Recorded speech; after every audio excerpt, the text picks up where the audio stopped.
بسم الله الرحمن الرحيم.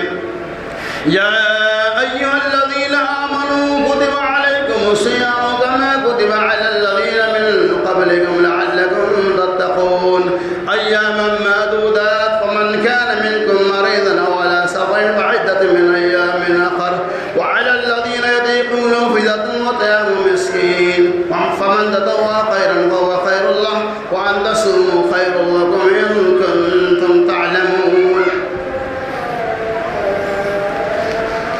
عن عائشة رضي الله عنها قالت قال رسول الله صلى الله عليه وسلم من مات عليه صيام صام عليه وليه رواه البخاري. وعن أبي هريرة رضي الله عنه قال قال رسول الله صلى الله عليه وسلم من أفطر يوما من رمضان من غير عذر ولا مرض لم يقض صيام الدهر وإن سامه رواه البخاري. ہر قسم کی حمد و ثنا بڑائی اور کبریائی اللہ تبارک و تعالی کے لیے ہے، جس رب العالمین کا ہمارے اوپر، آپ کے اوپر، تمام مسلمانوں کے اوپر بے شمار احسانات اور انعامات ہے۔ اللہ تعالیٰ نے ہمیں اور آپ کو، تمام مسلمین و مسلمات کو رمضان المبارک کے روزہ رکھنے کی توفیق رفیق عطا فرمائی۔ اللہ سبحانہ اللہ تبارک و تعالی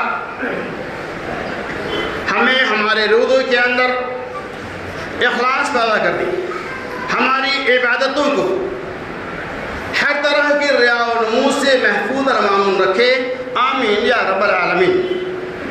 میرے دوستوں، بزرگوں اور ساتھیوں، جیسا کہ آپ جانتے ہیں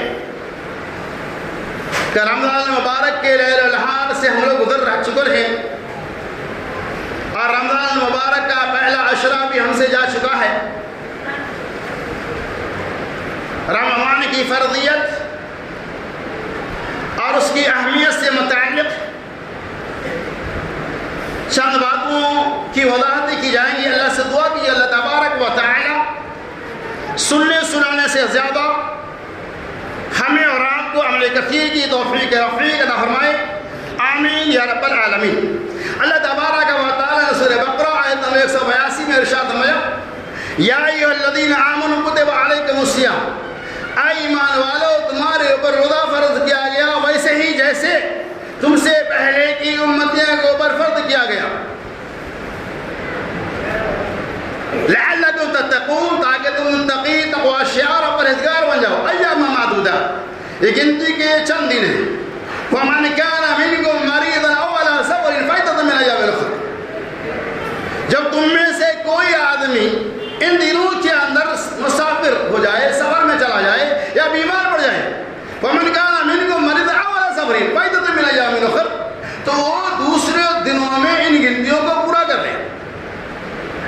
وعلی الذین یطیقونہ فدیہ، اور طاقت و قوت والے کے اوپر، وعلی الذین یطیقونہ فدیہ طعام مسکین، طاقت و قوت والے کے اوپر یہ کہ مسکین کو کھانا کھلا دیں۔ فمن تطوع خیر فہو خیر لہ، اگر وہ نفلی کام کر لے تو ان کے لیے اور زیادہ بہتر ہے۔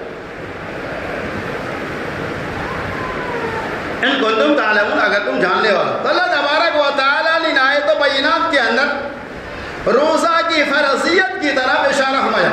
اور اسلام دیکھیے کتنا پیارا مذہب ہے کہ یہ روزہ جو ہمارے اوپر فرض ہے، اس کے باوجود بھی روزے کے اندر رعایت رکھی گئی ہے۔ روزے کے اندر حاملہ عورتوں کا، لباس والے عورتوں کا، حائضہ عورتوں کا، دودھ پلانے والے عورتوں کا، بوڑھوں کا، مسافروں کا خاص خیال کیا گیا ہے۔ ان تمام لوگوں کے لیے رعایتیں موجود ہیں۔ اس کے علاوہ بھی اگر کوئی بھائی روزے کا اہتمام نہ کرے، رمضان کے مہینہ کی گنتیوں کو ایسے ہی گزار دے، تو اس سے بڑا بدنصیب اور کون ہو سکتا ہے؟ جس لیل و نہار کی اتنی برکتیں، اتنی فضیلتیں اور اتنی اہمیتیں ہیں جس کی کوئی انتہا نہیں۔ تو اللہ تبارک و تعالیٰ الذین آمنوا کتب علیکم الصیام، کہ ایمان والا تمہارے پر روزہ کو فرض کیا گیا. اور اللہ نے ایگزامپل دیا، مثال بیان کیا کہ کما کتب علی الذین من قبلکم، ویسے جیسے کہ پہلے کے لوگوں پر فرض تھا. یعنی اللہ تبارک و تعالیٰ یہ جملہ استعمال کر کے ہمارے روزے کے اندر ہلکا پن کر دیا، ہمارے روزے کے اندر آسانی پیدا کر دیا. کہا اللہ نے یہ کہا کہ تمہارے اوپر روزہ فرض نہیں بلکہ تم سے پہلے کے لوگوں پر بھی فرض تھا. تو یہ آسان ہو گیا ہمارے لیے. اللہ چاہتا تھا یہ کہتے روزہ فرض ہے، لیکن اللہ نے کہا روزہ فرض ہے ویسے ہی جیسے پہلے لوگوں میں فرض تھا. گویا کہ یہ روزہ کوئی نئی چیز نہیں ہے. بھوکا پیاسے رہنا صرف تمہارے لیے نہیں بلکہ تم سے پہلے کی جو امتیں گزری ہے ان کے لیے بھی کام تھا. یہ اور باتیں ان کی شریعتیں الگ تھی، ہم سے زیادہ مشکل شریعت ان کی تھی. تو اللہ نے ایسا جملہ استعمال کر کے روزے کے اندر آسانیاں پیدا کر دیا کہ ایک دم آسان ہے. اس کے بعد اللہ نے آگے فرمایا کما کتب علی الذین من قبلکم لعلکم تتقون، تاکہ تم متقی اور پرہیزگار بنو. مقصد کیا ہے؟ تقوی ہمارے اندر ہے، پرہیزگاری آ جائے. ایام معدودات، قابل غور بات دیکھیے. ایام معدودات گنتی کے چند دن، ایک طرف فرض ہے، دوسری طرف اللہ نے ایام معدودات گنتی کے چند دن ہے.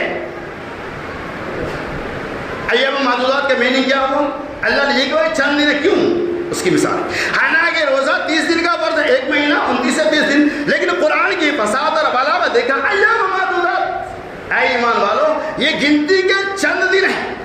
چند دن کا لفظ اللہ نے استعمال اس لیے کیا تاکہ آپ کے لیے کوئی گہرا نہ گزرے، آپ کے لیے مشکل نہ ہو جائے، آپ مشکل میں نہ پڑ جائے. یہ نہ سوچنے لگے ایک مہینہ کا، حالانکہ ایک مہینے کا فرض ہے. یہ قرآن کی وسعت، جس سے کہ آپ کے گھر کوئی مہمان آتا ہے اور کہے کتنے دن رہیں گے، وہ کہے گا چند دن رہیں گے، تو گھر والوں کو راحت ہوتی. اگر وہ یہ کہتے ڈائریکٹ ایک مہینہ رہیں گے تو گھر والے پریشان ہو جائیں گے، لیکن چند دن بول کر ایک مہینہ رہے گا مشکل نہیں ہوگا. تو قرآن کی وہی وسعت اور بلاغت ایام معدودات، ایمان والے گنتی کے چند دن ہیں، حالانکہ ایک مہینہ ہے. یہ بلاغت ہے قرآن کی. ایام معدودات گنتی کے چند دن، یعنی کیسا آیا اور کیسا گیا جائے گا آپ کو معلوم نہیں پڑے گا. ہر روزہ دار یہ سوچتا ہے، جو روزہ نہیں وہ کیا سوچے گا، لیکن جو روزے دار ہے وہ سوچتا ہے آج 12 روزہ ہو گیا، آج 11 روزہ ہو گیا، ایسا گزرا کہ مجھے معلوم ہی نہیں پڑا.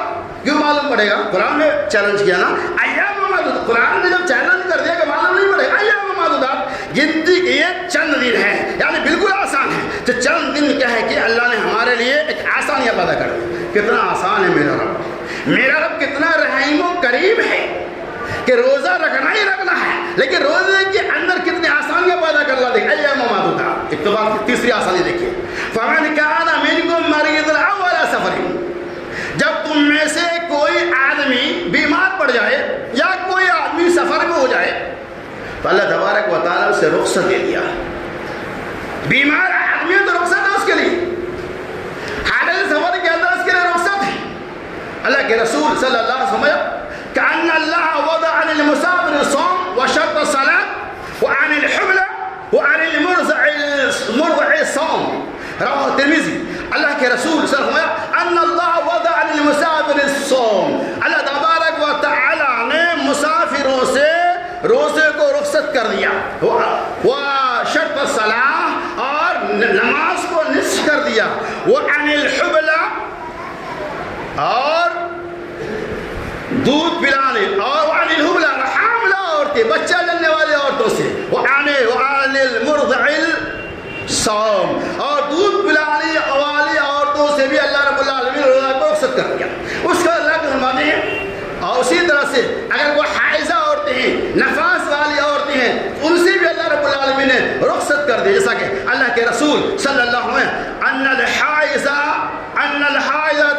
تقضی الصیام ولا تقضی الصلاۃ، بے شک حائضہ عورتیں روزہ کو مکمل کریں گی، ولا تقضی الصلاۃ اور نماز کو مکمل نہیں کریں گی. یعنی روزہ کی حائضہ عورتیں روزہ کی بعد میں قضا کریں گی، لیکن نماز کو قضا کرنے کی ضرورت نہیں ہے. اسی طرح سے اللہ کے رسول صلی اللہ علیہ وسلم اگر کوئی عورتیں نفاس ہے، بچہ جب کے 40 دن کو جو ایام اور اس پیریڈ میں رمضان کا مہینہ آ گیا، وہ روزہ تو نہیں رکھے گی، لیکن بعد میں اسے نہ نماز پڑھیں گی، بعد میں اسے روزہ مکمل کرنا ہوگا اور نماز پڑھنے کی کوئی ضرورت نہیں ہے. اس سے اندازہ لگائیے کہ روزے کی کتنی اہمیت ہے کہ نماز تو معاف ان حالاتوں قواعد کے اندر کہ آپ نماز نہیں پڑھیں گے اس کی قضا نہیں ہے، ختم.